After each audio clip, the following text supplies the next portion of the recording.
Gagawin ka ba ngayong Saturday? Birthday ng brother ko. Punta ka sa bahay. Sis, Joanne, narinig mo ba ako? Oo. Hindi, punta ako. Kailan mo yung birthday? Ngayong Saturday. Kayo nakapaganyan na. May problema ka ba? May problema kayo ni Paeng, no? Kami nag-away. Namimiss ko na nga siya eh. Nasa Cebu siya ngayon. Hindi kaya nag-away kayo at lumayas. Hindi kami nag-away. May assignment lang siya sa Cebu. May pinapagawa sa kanya si Chief Ricarte. Nag-alala lang kasi ako sa'yo eh. Dahil kilala kita kapag malungkot ka.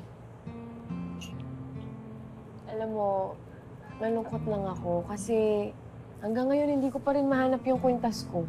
Nawala dun sa bar. Sana naman ibalik yun nung nakapulot. Huwag mo nang isipin yung kwintas na yun. Makakabili ka pa naman nun eh. Sabi naman ni Paeng, okay lang naman daw. Pabayaan mo na yun. Mahalaga sa akin yung kwintas na yun. Gusto ko, suot ko yun sa araw ng kasal ko. Pinapahalagahan ko yun katulad ng pagpapahalaga ko sa relasyon namin dalawa. Speaking of Paeng, nasabi mo na ba sa kanya yung nangyaring pambabasta sa'yo dun sa bar? Ayoko na lang ding makadagdag sa iniisip niya. Kaya ko naman eh.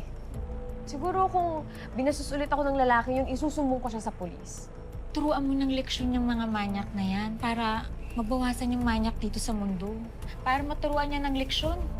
Ay, naku, wag na nga nating pag-usapan yung manyak-manyak na yan. Change topic, please.